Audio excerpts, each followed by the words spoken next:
Dakshinamurtaye Mahyam Shriyam Nidam Pragyam Prayachya Swaha.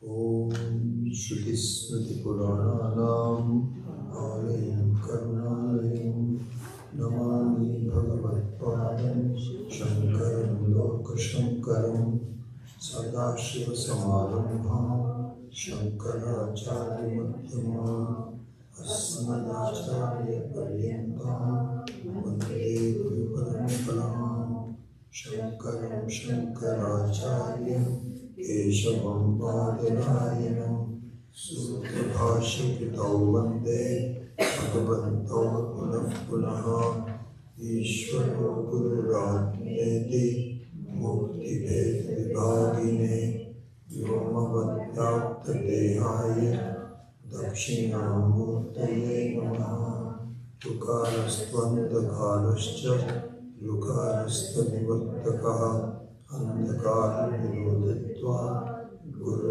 Yavidiyate. Om Sahana Bhavatu Sahano Bhunaktu Sahaviryam Karavavahai Tejasvinavadhitamastu ma vidvishavahai. Om Shanti Shanti Shanti.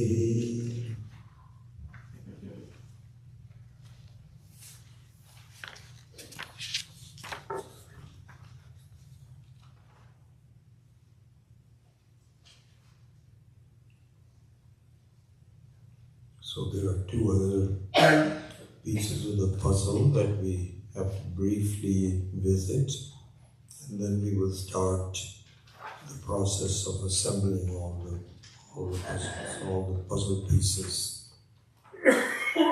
So this is number 20, and it is called the elements of a projection.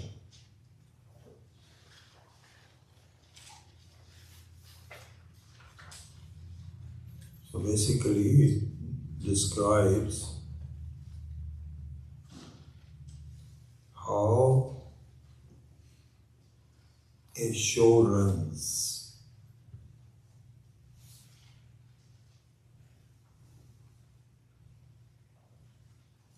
And what I would say is, you remember it just sort of occurred to me that I would recommend that you carry back some key kernels, so we have already had a couple of kernels. This is probably the most important kernel that you should understand and keep with you. This is the final piece of the puzzle. It is that important. And even I did not understand this until I started to get deep into the study. This is the one which carries you to the final goal. So we will go into this in more depth later, but just to understand what the concept is, there are two basic elements to a show, a projection. Okay. One is called Adhisthana, and the other one is called Prakashaka. The Adhisthana is a screen, and the Prakashaka is the light of the show. So, in the case of Vyavaharika Sat, meaning worldly show, the worldly show, there also these two elements are key. So, to have a movie, you really need two basic things. And a third one which also we'll talk about, but two basic things. One is you need a screen which is the basis of all changes. So if we are talking about the characters of a screen, the colors, the form, men, women, fighting, love, all those kinds of things, those all need something that they can be projected on. And it's very interesting. We'll go more into this, but just a little bit more on the screen. The screen has a very interesting property. You cannot project anything on the screen without the screen. You cannot do it on, supposing you throw a light and so on, and it's pure Akasha, can't see anything. You do need something to have a solid, unchanging thing on which all the changes can appear. But at the same time, the screen is not affected by it. It's a beautiful thing. So if you project fire onto the screen doesn't burn. It doesn't burn.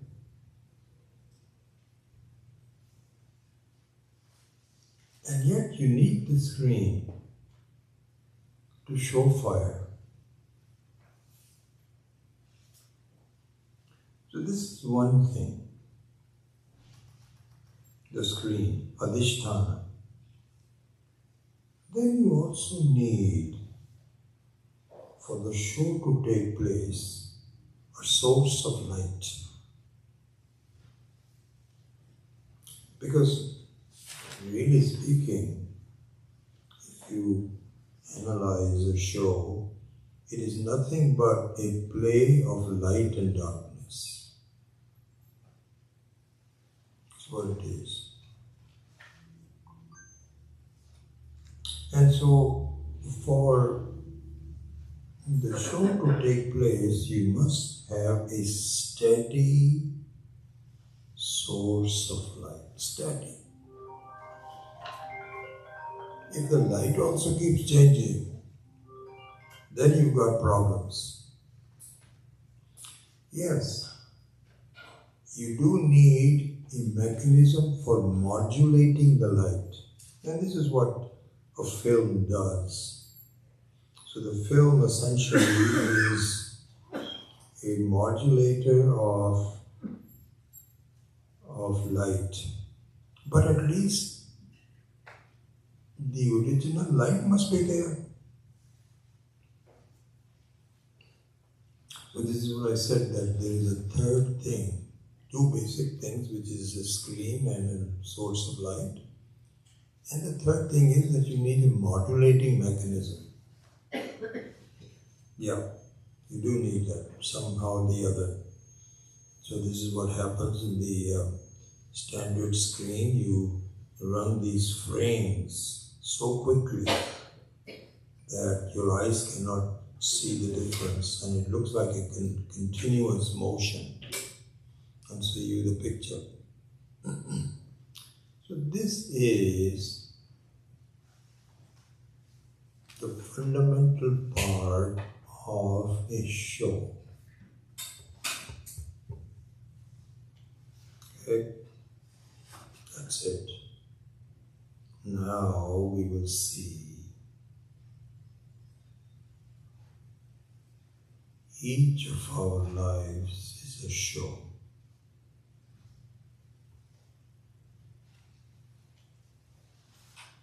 In the case of Vyavaharika Sat, the screen and the light are two separate entities.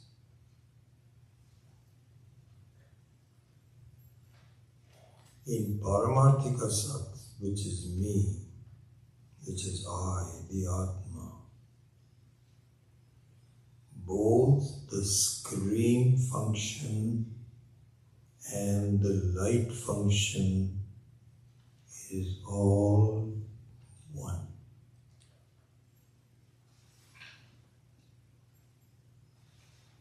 And this is summarized in Sat and Chit.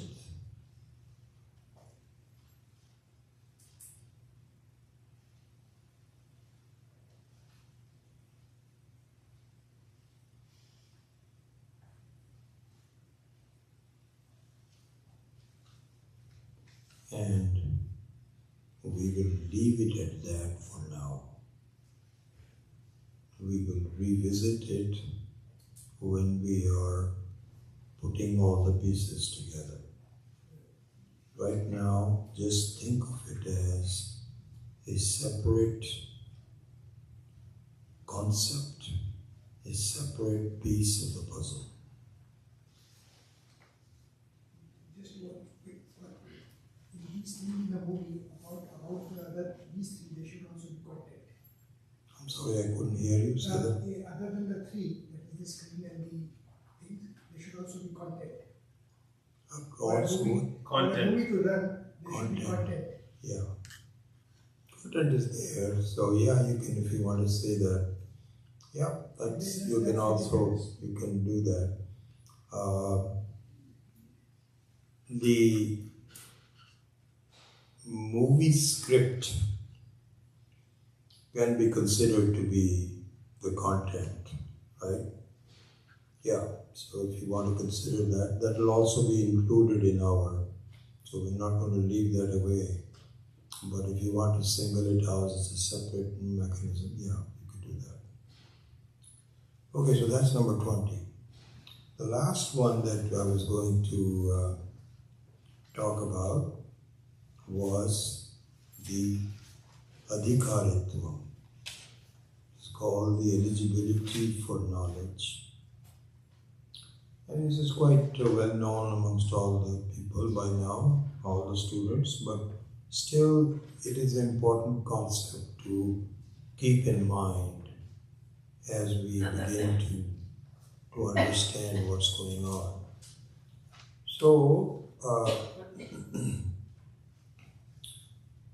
if you're doing something,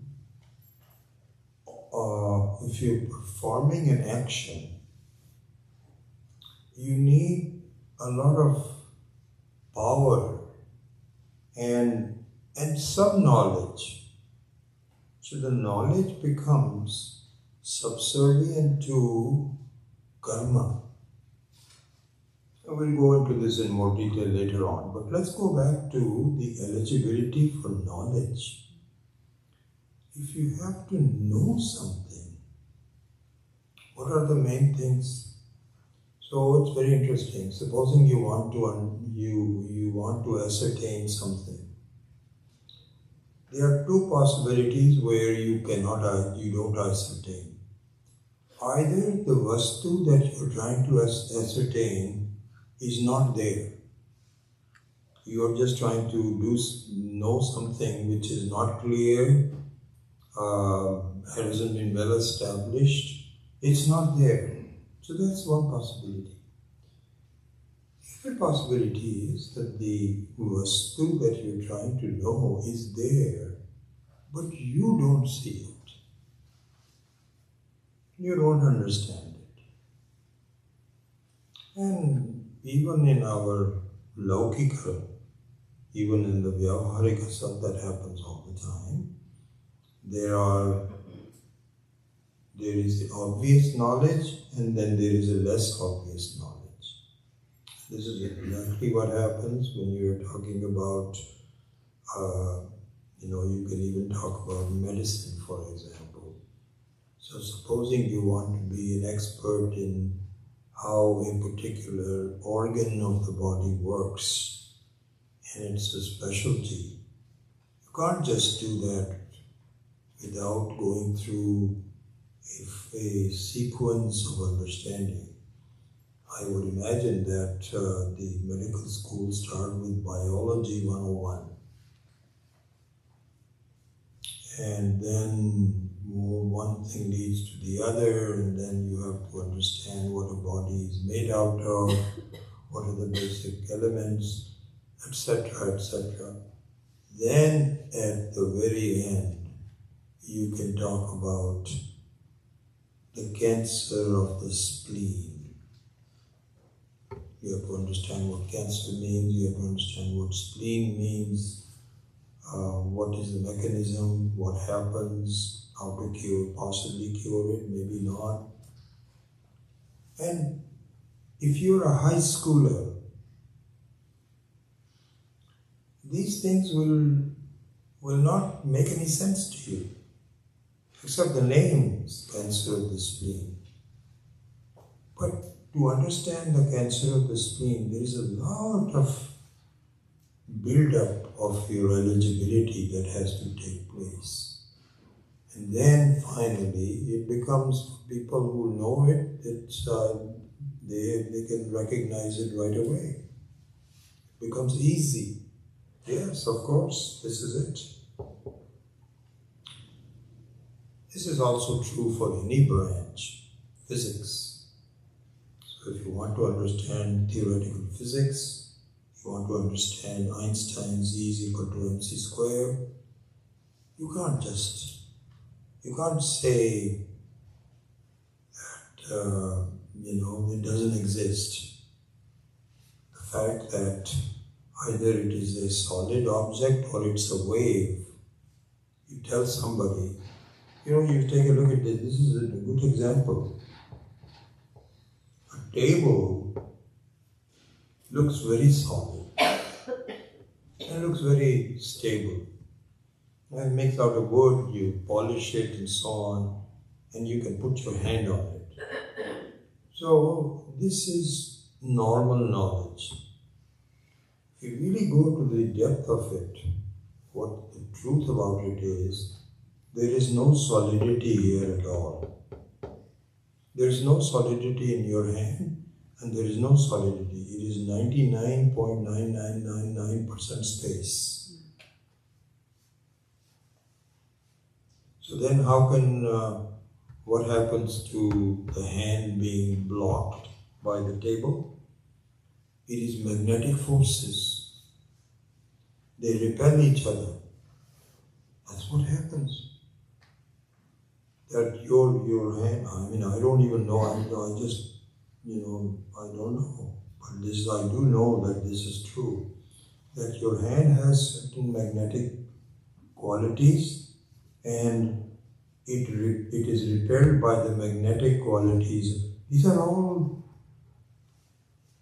atoms, electrons moving around. And you cannot find any solidity. These are all particles. Particles in your home, your hand, particles in the table. And they repel each other, and that's why the sound is created and you cannot go through. This is all advanced knowledge. We don't understand it. So therefore, we can say, Atma, you, is nothing but Brahman. In fact, you don't exist. You are really a figment of the imagination. The way you look at yourself, you are not the figment of the imagination, really speaking.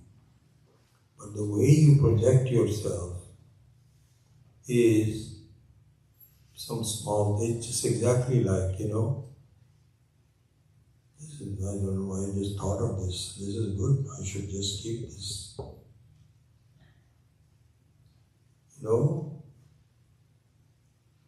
Your estimation of who you are and what the world is exactly like the table and the hand. That's obvious.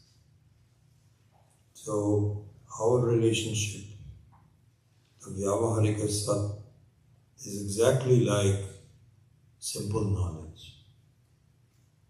It's not the real knowledge. Because you consist of only Brahman. Any projection that you see, and Brahman is the same as you, the Atma, of course, and it is formless.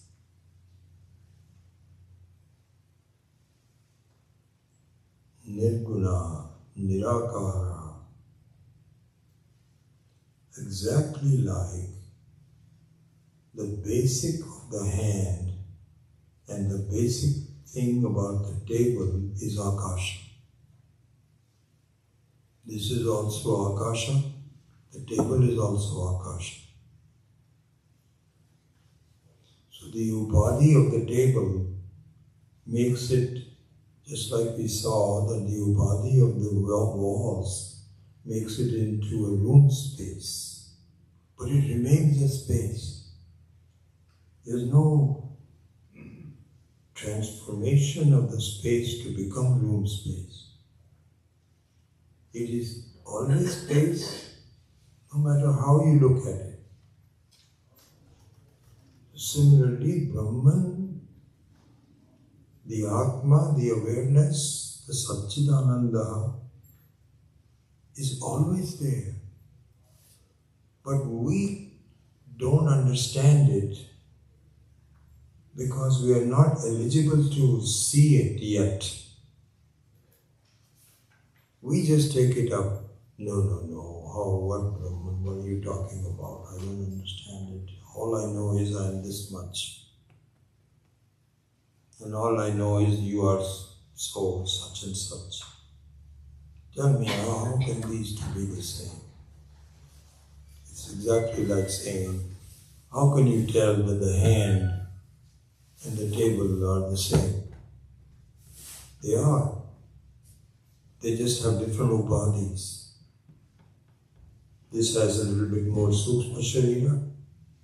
It has a lot of common upadhis and some extra upadhi, which this is Chaitanya, this is Jada. So there is a Chaitanya upadhi and then there is a Jada upadhi. But the basic substance is the same. So, we walk around saying, I don't know anything about, I don't understand Vedanta, and what is it? You ask people to come to these classes and you say, why? What's there for me to see? There's nothing, I'm happy, and so on and so forth. There's a lot behind the scenes. And really speaking, it's a wonder, as we saw in Arsha Pashyati. It's a wonder how we even think of this. It usually happens when you have some problems. If you don't have problems, then people don't look into Vedanta. But when you start investigating, you find that the knowledge of the Mahatmas is there, it's just that I am not qualified yet. But be qualified if you really want to do that. Don't keep on questioning the very knowledge itself. Be knowledgeable. This is adhikaritvam. preparedness, eligibility, and we will go into some what is the in a medical college you can see there is a syllabus. You do this first, okay, then after that, and in the second year you do this, third year you do this, then you take your MD, then you do some specialization, and the specialization gets more and more specialized every day. There are separate doctors for toes, separate doctors for heels. I don't know. It's just amazing. I think Swami Dayananji was once saying, right? I mean, I'm really very blessed to be talking where I learned all this. I mean, I'm not here, but in PRC. But right here, in these halls, Swamiji's lectures just reverberate to me, revert to me. It's just amazing. I'm sitting here. And in the last couple of years, I was teaching in that room. And one of our students said, how much, you must have felt very strange, and it really did. And so, Swamiji, I'm sitting there teaching. But anyway, that's just on the side. I remember Swamiji making this one thing. He says, if I were to tell you how many doctors it takes to explain all the parts of my body, this hall doesn't have enough space. Doesn't have enough space.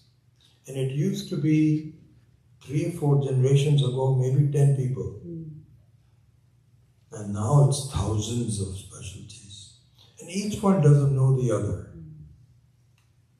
I have a general practitioner, Dr. Hansen, who I really respect a lot. He's been with me for a long time. He's really given me very, very good advice. He says, everybody tells you you're diabetic, your A1C is 7, don't worry about it. You don't have any symptoms, and this is all, people just worry about it. And so he's given me very good advice.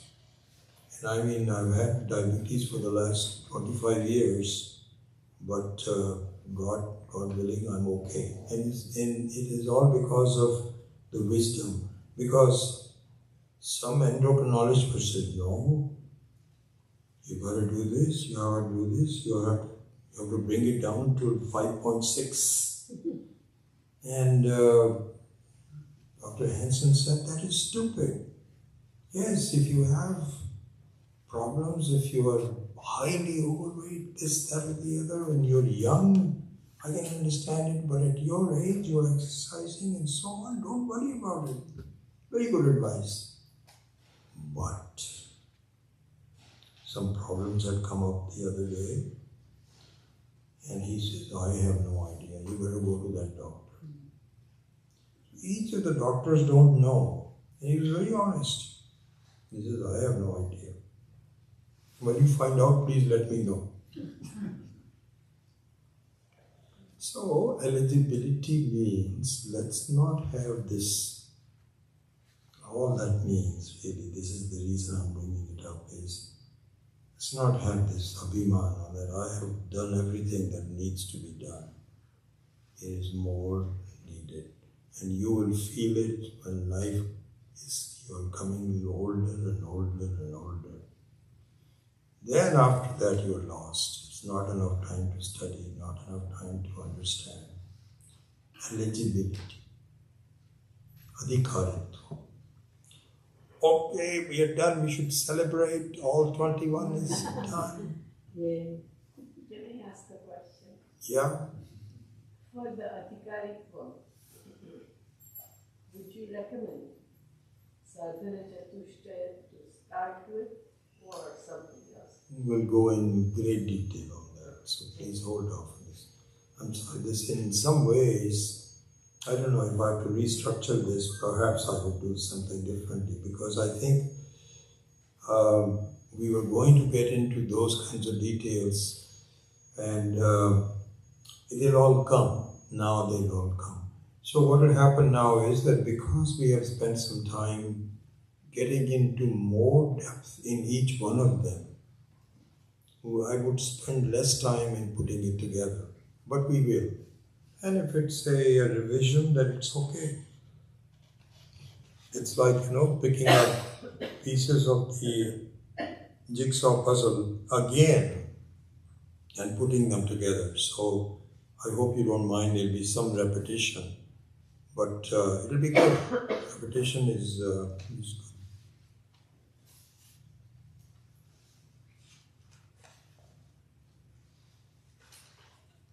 Okay, so now let's go to the real study. Now that the pieces of the puzzles have been done, this is Atma Vichara, self-enquiry. It's an enquiry. An enquiry means a purposeful, dedicated attempt to find out what is going on. That's what enquiry means. That's what vichara means. That's what vichara means. Swami Dayananji one had pointed out was between, remember we saw the two words Brahma and Brahma. Remember that? I don't know what number it was, but it was dark, ignorance and knowledge. He had once said, it's very interesting, the difference between Brahma and Brahma is the more you look into Brahma, it disappears. And the difference between Brahma is it doesn't become obvious until you look into it, get closer to it. So you see this thing? If you get closer to Brahma, it disappears. And if you get closer to Brahma, it becomes very clear. So that means that is the real Vastu. So Atma Vichara. So the Atma Vichara also means Vichara on Anatma also. So we have to look at the contrast between Anatma and Atma both. And the Anatma is Brahma.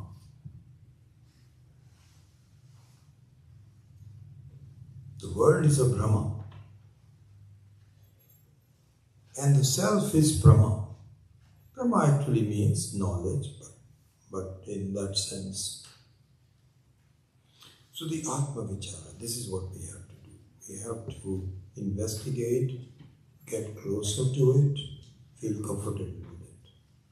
Because up until now, what we think is worldly knowledge is worldly knowledge. It's not real knowledge. Not really helpful to us at the very end. Okay. So let's go through that rather systematically. The first thing I would say is that we must see what is common to all living beings. And that is Ananda, happiness. And again, it's very interesting. Remember I was telling you that the self is one which is so obvious that we take it for granted. It doesn't need any proofs. It doesn't need any logic. I am is self. It is the best way to describe I am is Swata Siddha. self-existing. It does not rely on anything. This is very important, as I mentioned to you. That was the number 2 that you should always keep in mind. But the same thing applies to Ananda. You know how? If the baby is born, he's 1 month old, 2 months, 3 months, 4 months. No one says, baby, you need to be happy. If the baby can talk, he will say, I know that. Why are you telling me this? This is how obvious it is. We teach children a lot of things, but there is no need to tell them you need to be happy. If somebody is happy, we don't say, why are you happy? If somebody is unhappy, we ask, why are you unhappy? That's reasonable. So just look at the logic of this. Ananda is self-existing. Doesn't need any proofs. This is how basic the whole Srishti is. And this is true for human beings.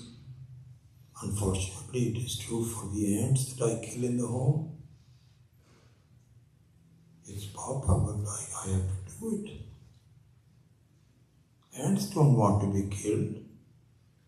They came to your home looking for food and you killed them. They are also Ananda. So the Ananda, Sukha, is the most basic thing in our life. Another thing.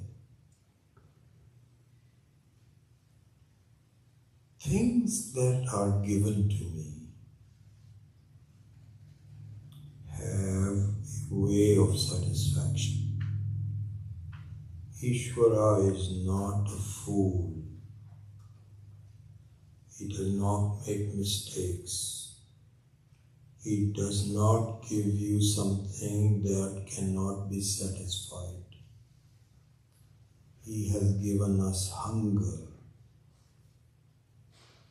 He has given us thirst. He has given us means what?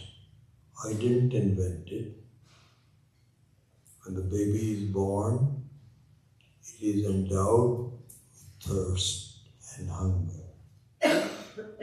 And if something is given to the baby, like hunger and thirst, for which there is no answer, can you imagine? Can you imagine possibly what kind of Ishvara will be? What a cruel Ishvara will be that he presents you with a problem and you cannot solve it. This reminds me of an incident that happened. It was very interesting. So when I was a student at Berkeley doing my master's in computer science, at the very last minute, my advisor, Dr. Wattenberg, told me, there is an interesting project.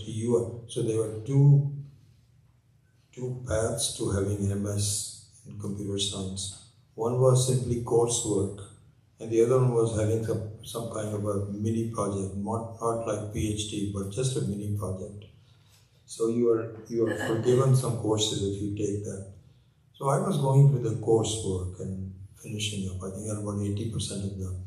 And one day he calls me and he says, Vijay, I have an interesting project for you. If you want, you can take it. So I said, yeah, I'd be happy to take it. It turns out that it was a project on pattern recognition of E. coli. And Dr. Glaser, who won the Nobel Prize for Bubble Chamber, was the professor who was associated with Dr. Wattenberg. And he says, I need somebody to do some computer work. I'll give you samples of E. coli, and then as it changes, it will show different patterns, and then it will, you can see how that is changing. And if somebody can give me some advice, so it's a mini project that you can. So I said, this is wonderful, that'd be great. So, so the end of the result was that I did some progress but didn't solve it. But they gave me a credit. They said, okay, that's the best you could do. That was like, what, 2-3 months or so. But that was just a side story. I got to know Dr. Donald Glaser. What a brilliant guy it was. And I sat into some of his physics courses. I didn't understand a word, but it was just nice. I was just sitting there. I have to boast to another thing. This is like boasting. One time I was at the Lawrence Radiation Lab doing some summer project, and my boss said, "You see that table over there?" I said, "Yeah." There were 5 or 6 people sitting there. He said, "Do you know something? Every one of them has a Nobel Prize." I didn't have an iPhone at that time. I would have taken a picture. I don't even remember who they were, except my own Dr. Glaser was also sitting there. Anyway, this whole thing triggered because of what Dr. Glaser told us one time. This is very interesting. So Dr. Glaser was a student at Caltech. I don't remember what subject it was. Math, sorry, it was a math. So there was a final exam for the math course, and the professor said, okay, he brought a piece of paper with 6 questions on it. And he says, these 6 questions you can answer open book. You don't talk to each other, of course, but if you want to consult something, whatever it is, it doesn't matter. And you have 3 hours, and you have 6 questions, and I'm not even going to be here. I rely on you. Don't bother each other, but just do independently and just solve it. And he said, bye-bye. Just as he was leaving, he just said, one other thing. What you write on in your book, don't throw them away, because I want to see your notes. Okay? So everybody said, oh, no problems. It's okay. Yeah, we'll give you the notes. 3 first. Dr. Glaser said, I started on the first question. And I wrote some things down. Didn't really have the answer. And I come more so. Half hour has passed by. And I'm now getting nervous that I have 5 other questions to do. I better get on. So he goes to the next question. Same thing. All 3 hours have passed. He didn't get a single answer. And everybody else was doing the same thing. Oh my God, what the heck is this? The professor came back and said, so, you have your papers, I want to see them. So everybody said, sir, there's no answers. He says, I know. These are the 6 out of the many unsolved, and I don't expect you to solve them. But I wanted to see what is your approach. That's how I'm going to say that. Ishvara is not like that. When he gives you hunger, there is an answer. If he gives you thirst, there is an answer. He has given you ananda. And we need to have an answer. We don't have an answer. We appear not to have an answer to be happy. We don't have to teach You don't have to tell that you have to be Ananda. But for each one of us, we have to get, partial Ananda we can get. Full Ananda we don't know how to get. But the Ishvara has given you full Ananda. Thirst and hunger is easy to do.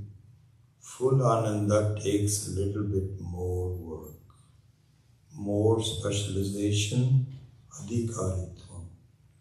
Again, it doesn't mean that full Ananda doesn't exist. It means I don't understand it. This is how we have to do Atma Vichara systematically. Nothing is missing, it's just that I don't get it yet. I have a strange feeling that I'm okay, I don't need to do anything. So, I'm not satisfied by conditional happiness. Conditional happiness is not happiness. Absolutely not, because that means that I know that a certain condition will go away and it will take away my own ananda at the same time, and I will be left, high and dry. So it means that it's available and we have to figure out where it is. And this is the best secret possible. It's amazing. Vedanta is also, there's another name for it, it's called Rahasyam. Parama Rahasyam. The ultimate secret. Ultimate secret. It's called that. And you should know how. You know that very simple story that has become very popular about this guy who was a jeweler, and he used to carry diamonds from Mumbai to Surat for polishing. And I don't know if it's a real story, but it has become so popular, this story. So, in India they have these first-class coupes. So there are only two berths, up and down. So this guy used to travel between Mumbai and Surat in the coupe. He told nowadays I guess it's all computerized, but in those days you call somebody and says, give me one of the berths. So there was also a jewel thief who was very famous. Have you heard this story before? Yes. Good. You have. Be quiet. So this thief also found out about this jeweler and said, I'm going to also go with him. And he's got this pouch of having literally lakhs of rupees in there. And once he is asleep, I'm going to get down in the next station. It's all over. So they started talking and then so on and so forth. And then, so I think it's time to go to sleep. So this thief goes to the bathroom first and changes. Then he comes back. Then the jeweler also goes to the bathroom and comes back. And they both go to sleep. Then in the middle of the night, this fellow starts to search. He opens up his suitcase, he opens up this, he cannot find it. And this fellow is apparently completely asleep, but he's actually not. He was maybe asleep, it doesn't matter. Anyway, all night has gone by. Now he's totally frustrated. He says, I saw him. He actually, when in the very beginning, he was counting the diamonds. And he put them in the pouch again, and he just put them somewhere. I don't understand what he did. So finally he said, sir, I am a thief. He said, I know. You You think I don't know? I know you as well. He says, please tell me, where did you put it? He says, underneath your own pillow. So the Vedanta is exactly like that, I'm telling you. The more you search, the less you find. Until somebody has to direct you in the right direction. And part of that is also a lot of ego that people have, that I don't need any help. Why should I study Vedanta? This has nothing to it, so on and so forth. It's very interesting, really. Until you become desirous, you don't investigate. I mean, I shouldn't say anything, even my family. I think I was telling everybody that, all my students, that when I finished the PRC course, 2.5-year course with Swami Dayanandji, I was brimming with joy and confidence. I said, my God, this is the secret. I am going to really tell anybody that they don't know what they're missing. So I have a sister who just passed away 3 years ago, who is 2.5 years older than me, Lata. Probably my best friend in life. And we were always close, and she was the dearest one to me, really, as a person. So when I went to Delhi, where she was, they were situated, I couldn't wait to talk to Lata, Didi, to tell her what I have learned and what is so beautiful. So I said, Didi, I need to talk to you. Okay. She says, really, I'm very, very anxious to talk to you because, you've been gone for 2.5 years. You take a big sannyasa from your job. I'm very anxious to find out why did you do that, what you learned, and so on. So let's do it, absolutely. So I said, when? She said, well, let me just finish the breakfast and so on, and we will sit in the room somewhere and make sure that we're not disturbed. She says, oh, that's wonderful. Okay, so we go there. After about 10 minutes of talking and so on, she said, oh, by the way, I have to check one thing. I have to go to the kitchen and make sure that this thing is. I said, okay, good. Then she comes back and says, okay, where were we again? So I was talking to her. Then she gets interrupted again. Then she does this. I finally realized this is not going to happen. Just because I love her, this is exactly like Krishna and Arjuna.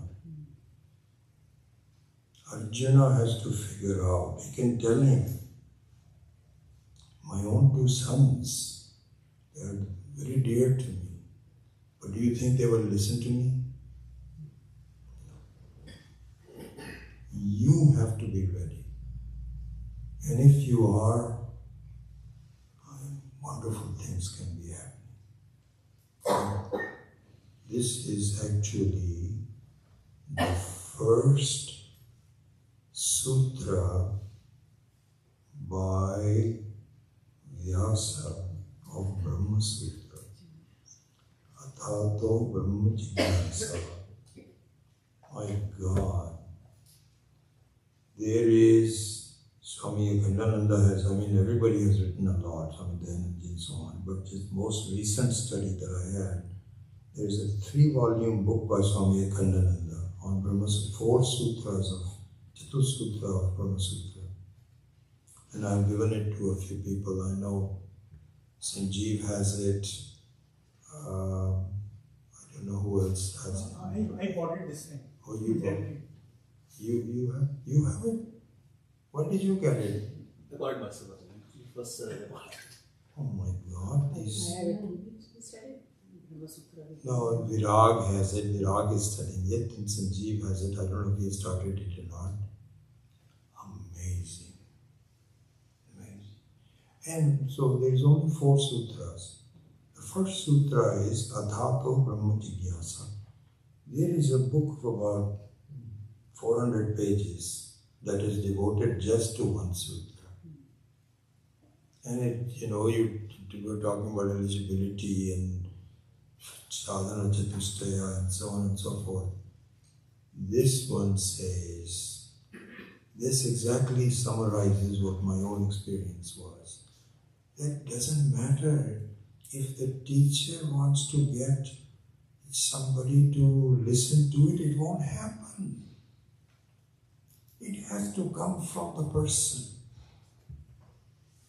This is what is called Atha. There's Atha, Ataha, Brahma Jigyasa. The desire to know. Brahma means the desire to know your own self. Thereafter what? You have to do a lot of different things to come to that point. Beautiful. What?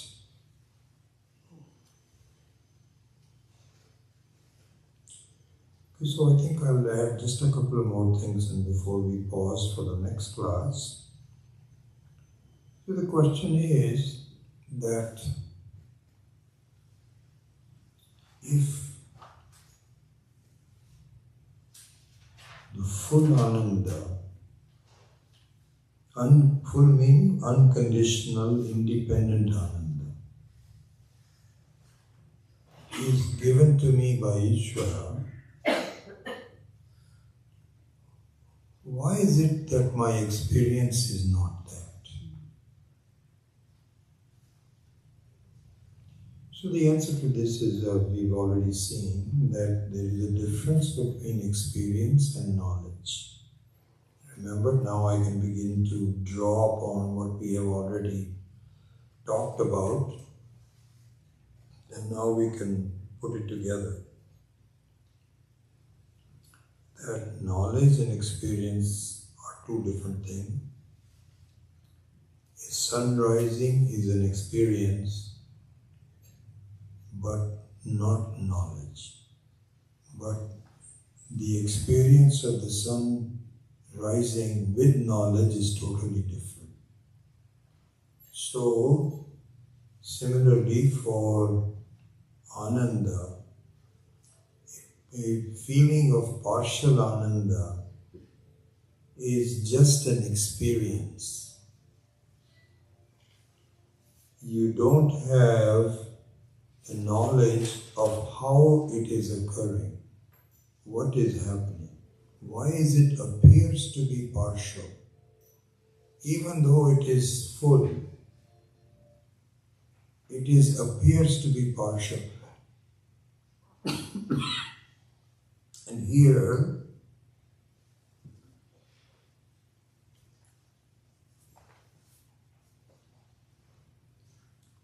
I'm happy about doing the pieces of the puzzle first, because now I can bring in another piece of the puzzle. So even though it appears to be partial, it is not. You know how? It is Sopadika Brahma. Sopadika Brahma. Similarly, why, and I'll explain that in a minute. Similarly, when an adult sees a sun rising, it is Sopadika Brahma. How? Because it's just like the blueness of the sky. The adult doesn't think that the sky is blue, but it sees the blue and accepts it. It says, it's okay, wonderful, enjoys it. It is not a dushanam, it is a bhushanam. So therefore, for a jnani who has done all the Viveka properly, a partial Ananda is Sobhadika Brahma. Do you see? Do you see that?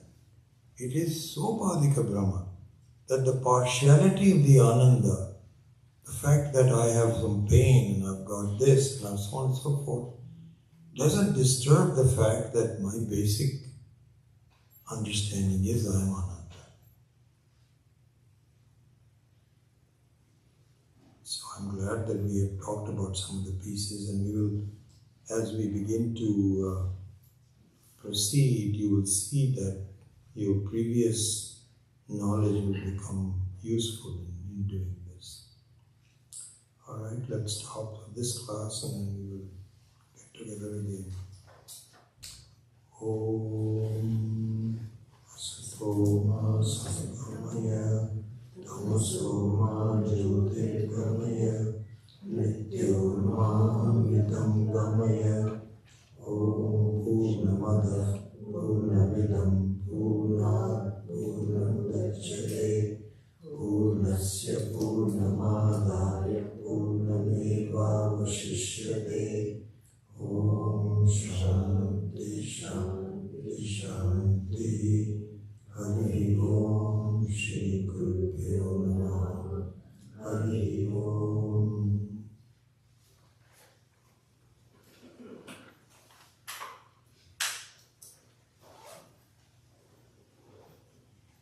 Well, I'm holding up okay.